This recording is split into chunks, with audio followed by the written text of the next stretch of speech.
lurer, pernah merasa gaji sebenarnya tidak kecil, tetapi entah kenapa baru seminggu setelah gajian, uang sudah mulai menipis.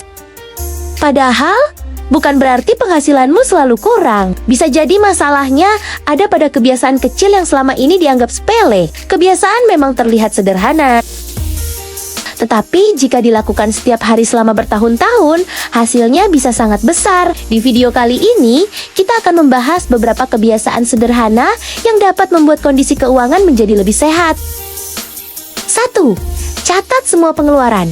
Tidak perlu aplikasi mahal, buku kecil, atau catatan di HP juga sudah cukup. Kalau tidak tahu uangmu habis untuk apa, bagaimana kamu bisa menghematnya? Biasakan mencatat setiap kali mengeluarkan uang, meskipun jumlahnya hanya 5.000 atau 10.000 rupiah. Di akhir minggu, coba lihat kembali catatan tersebut. Kamu mungkin akan terkejut, karena pengeluaran kecil yang sering dianggap sepele, ternyata jika dijumlahkan bisa mencapai ratusan ribu rupiah dalam sebulan.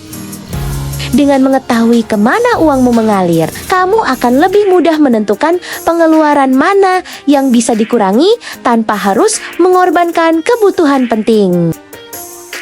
2. Bedakan kebutuhan dan keinginan. Sebelum membeli sesuatu, tanyakan pada diri sendiri, aku benar-benar butuh atau cuma ingin?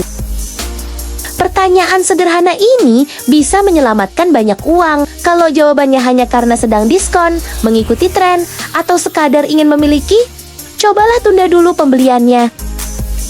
Seringkali, setelah 1 atau 2 hari berlalu, keinginan itu akan hilang dengan sendirinya, dan kamu pun berhasil menghemat uang tanpa merasa kehilangan apapun.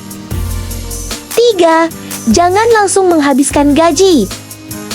Begitu menerima gaji, sisihkan tabungan terlebih dahulu. Gunakan sisanya untuk kebutuhan, bukan sebaliknya. Anggap saja tabungan adalah kewajiban yang harus dibayar setiap bulan. Sama pentingnya dengan membayar listrik atau kebutuhan pokok. Meskipun jumlahnya kecil, jika dilakukan secara rutin, lama-kelamaan tabungan tersebut akan menjadi dana darurat atau modal yang sangat berguna di masa depan. 4. Biasakan membawa botol minum. Kelihatannya sepele, tetapi membeli minuman setiap hari bisa menghabiskan ratusan ribu rupiah dalam sebulan. Dengan membawa botol minum sendiri dari rumah, kamu bisa menghemat pengeluaran sekaligus memastikan tubuh tetap terhidrasi sepanjang hari. Uang yang biasanya dipakai untuk membeli minuman bisa dialihkan ke tabungan, dana darurat, atau kebutuhan lain yang lebih penting. 5. Masak di rumah lebih sering. Tidak harus setiap hari. Beberapa kali dalam seminggu saja sudah bisa mengurangi pengeluaran makan. Selain lebih hemat, kamu juga bisa mengatur sendiri porsi dan memilih bahan makanan yang lebih sehat sesuai kebutuhan. Jika ada sisa makanan, simpan dengan baik untuk dimakan kembali di waktu berikutnya. Cara sederhana ini dapat mengurangi pemborosan sekaligus membuat anggaran makan menjadi lebih efisien. 6. Selalu membawa uang tunai secukupnya. Kalau membawa terlalu banyak uang, biasanya kita lebih mudah tergoda membeli sesuatu yang sebenarnya tidak direncanakan. Bawalah uang tunai sesuai kebutuhan hari itu agar pengeluaran lebih mudah dikendalikan dan tidak berlebihan. Kalau uang tunainya sudah habis, itu bisa menjadi pengingat bahwa sudah waktunya berhenti berbelanja dan pulang, sehingga kamu terhindar dari pembelian impulsif. 7. Jangan malas membandingkan harga. Selisih 1.000 atau 2.000 rupiah memang terlihat kecil, tetapi jika dilakukan terus-menerus, penghematannya akan terasa. Sebelum membeli, luangkan waktu beberapa menit untuk membandingkan harga di toko lain atau di marketplace. Siapa tahu kamu bisa mendapatkan produk yang sama dengan harga yang lebih murah atau kualitas yang lebih baik. Menghemat bukan berarti selalu membeli yang paling murah, tetapi membeli barang dengan nilai terbaik sesuai kebutuhan dan anggaran yang kamu miliki.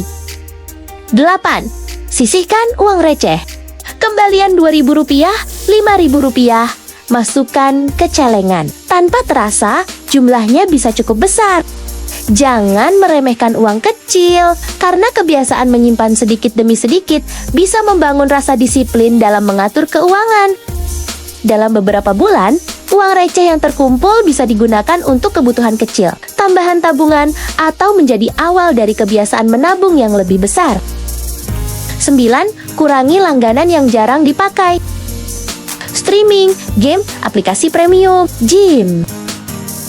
Kalau tidak digunakan, lebih baik dihentikan dulu. Banyak orang tidak sadar bahwa biaya langganan kecil yang terus berjalan setiap bulan bisa menjadi pengeluaran besar jika dikumpulkan dalam setahun. Coba periksa kembali semua layanan yang kamu bayar, lalu pertahankan hanya yang benar-benar sering digunakan dan memberikan manfaat sesuai dengan uang yang dikeluarkan. 10. Belajar bersyukur dan tidak gengsi. Banyak orang bangkrut bukan karena kurang uang, tetapi karena ingin terlihat kaya. Tidak perlu memaksakan diri membeli barang mahal hanya demi mengikuti orang lain. Keuangan yang sehat lebih penting daripada sekadar terlihat mewah. Tidak semua perubahan besar harus dimulai dengan uang yang banyak. Kadang, perubahan itu justru dimulai dari kebiasaan-kebiasaan kecil yang dilakukan setiap hari.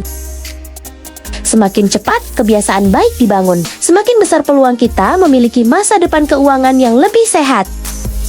Kalau video ini bermanfaat, jangan lupa tekan tombol like, subscribe, dan bagikan ke teman atau keluarga yang juga ingin belajar mengatur keuangan dengan lebih baik. Sampai jumpa di video berikutnya. Pamit Rien.